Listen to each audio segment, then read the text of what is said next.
কাগজে সই করার পর যে ছেলে একবারের জন্য তোর সঙ্গে দেখা করতে এলো না, তার জন্য চোখের জল ফেলবি তুই?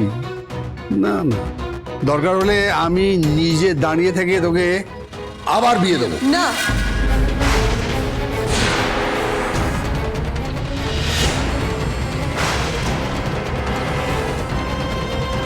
তুমি এই কথাগুলো বললে কি করে? আমি এক্ষুনি সোনারূপাকে নিয়ে চলে যাব। সোনারূপা, তোরা আয়। শোন মা, মা রাগ করিস না, মা রাগ করিস না। আমি তোকে সত্যি কোনো কষ্ট দিতে চাইনি। মানে বুড়ো বাপটার উপর তুই আর রাগ করে থাকিস না মা। আমি শুধু ভগবানের কাছে একটা কথাই জানতে চাই, তোর মূল্য দেবে এমনকি কেউ নেই এই পৃথিবীতে।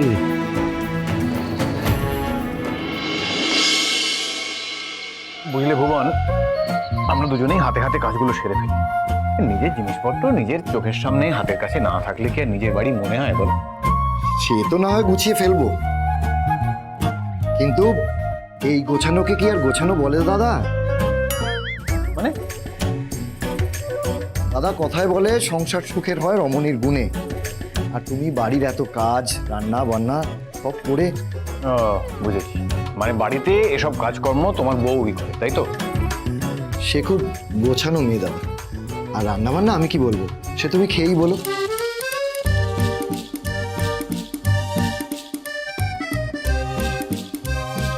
ওই তো এসে গেছে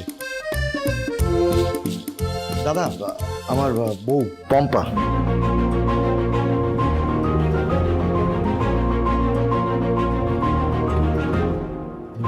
জানেন দাদা, আপনার কথা আমরা মা মেয়ে উঠতে বসতে শুনছি। আরে ওসব কথা পরে বলো, আগে যেটা দিতে এসেছো সেটা দাও।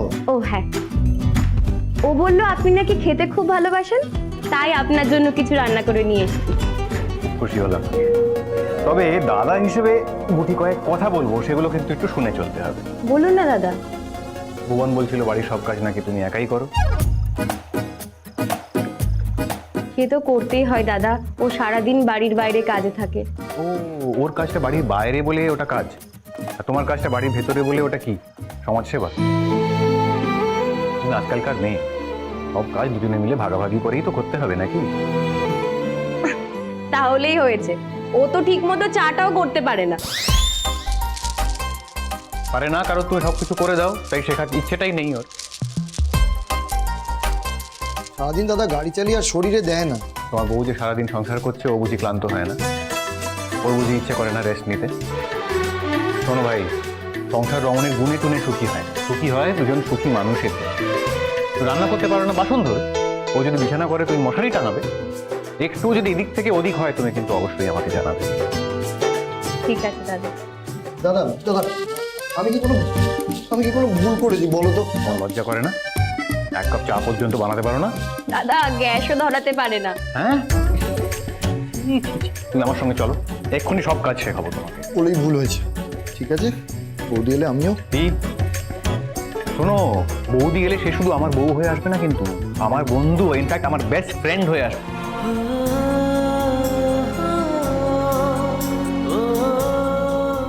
সে অবশ্য এরমই ছিল,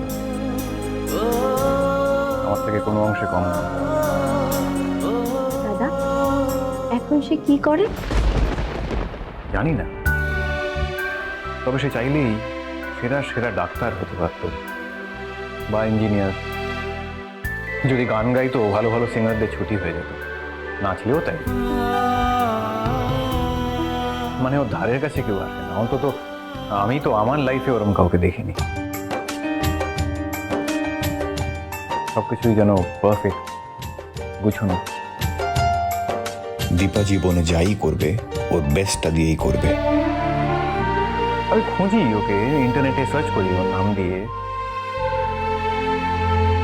কোথাও মেয়েদের কোনো অ্যাচিভমেন্টের খবর পেলে সেখানেও খুঁজি। আজকালকার দিনে হারিয়ে যাওয়া খুব ডিফিকাল্ট, কিন্তু দীপা কেমন যেন হারিয়েই গেছে।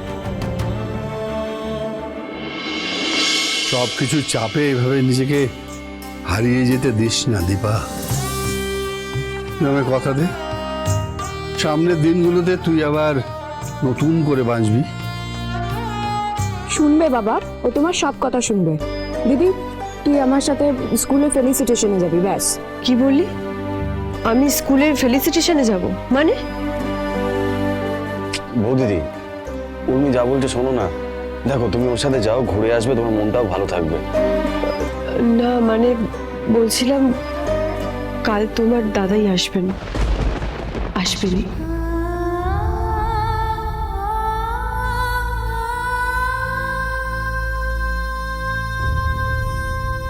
হ্যাঁ রে এই দাঁড়া বলি, মাথাটা কি তোর একেবারেই খারাপ হয়ে গেছে? এত জোর দিয়ে এরকম একখানা কথা তুই বলিস কোন সাহসে বল দেখি? যে ছেলে সই করবার পর একবার পিছু ফিরে তাকালো না পর্যন্ত, একবারও দেখলো না, ওই ছেলের পেছন ছুটলো, সে নাকি আসবে। এখনো এতখানি আশা কোত্থেকে আসে?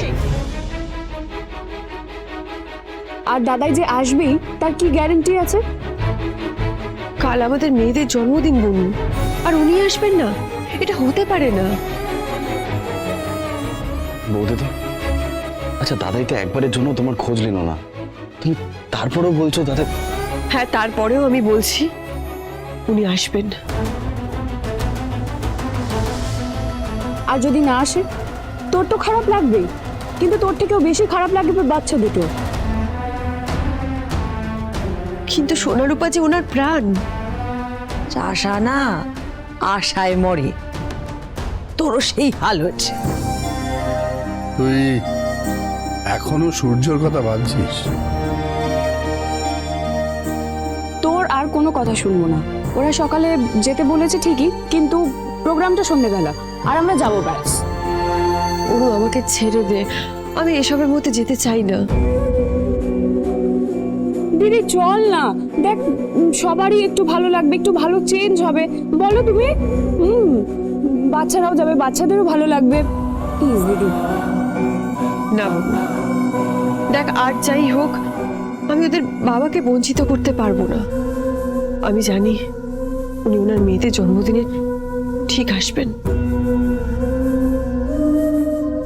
বৌদিদি, তুমি এখনো দাদার জন্য অপেক্ষা করছো? তোমার কি মনে হয় দাদাই ওই বাচ্চাটাকে ছেড়ে আসবে? আসবেন, উনি ছেলের সব ব্যবস্থা করে মেয়েদের কাছে আসবেন, নিশ্চয়ই আসবেন।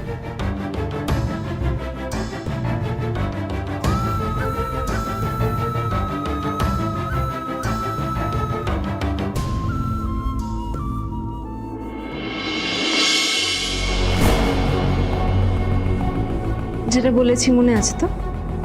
কিন্তু আপনি যা বলেছেন তাতে করে তো আমি কোনো রকম কথা শুনতে চাই না আপনার থেকে। দেখুন, আপনাকে সূর্যকে টানা দুদিন এখানে আটকে রাখতেই হবে, ওকে বেরোতে দেওয়া যাবে না। হ্যাঁ, কিন্তু কি করে? আপনি সূর্যকে বলবেন যে বেবিকে অবজারভেশনে রাখতে হবে, সূর্যকে এখানে থাকতেই হবে, ওকে আপনাদের লাগবে, মনে থাকবে?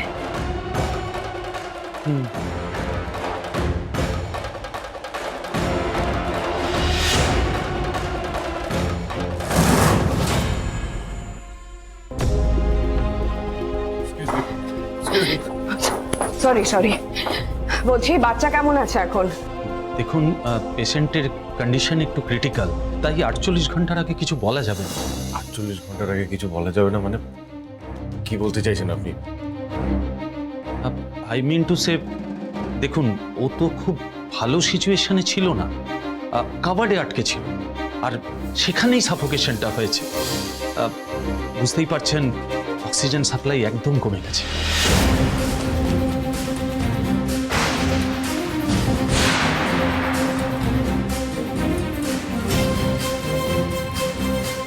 ভগবানের উপর বিশ্বাস রাখুন ডক্টর সিং।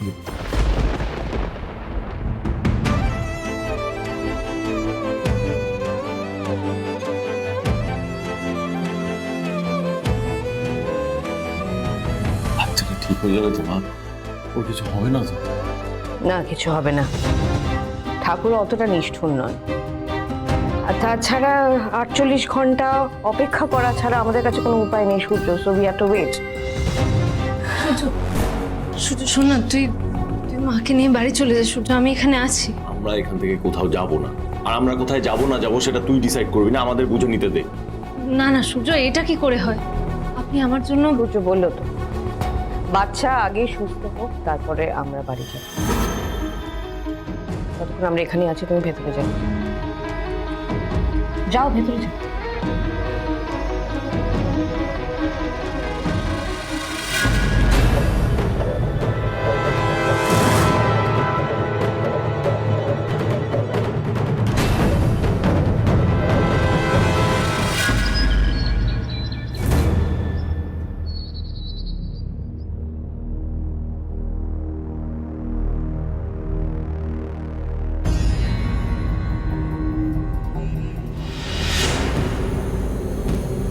এছাড়া আমাদের হাতে আর কোনো উপায় নেই দীপা।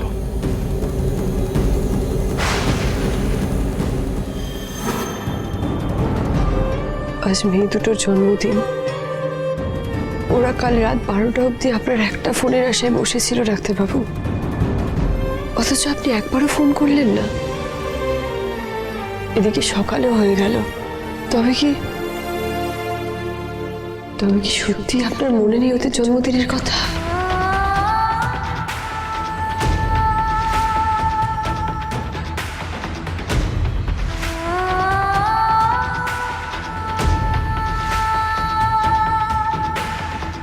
মা, তুমি কিন্তু বাবাকে একদম মনে করিয়ে দেবে না।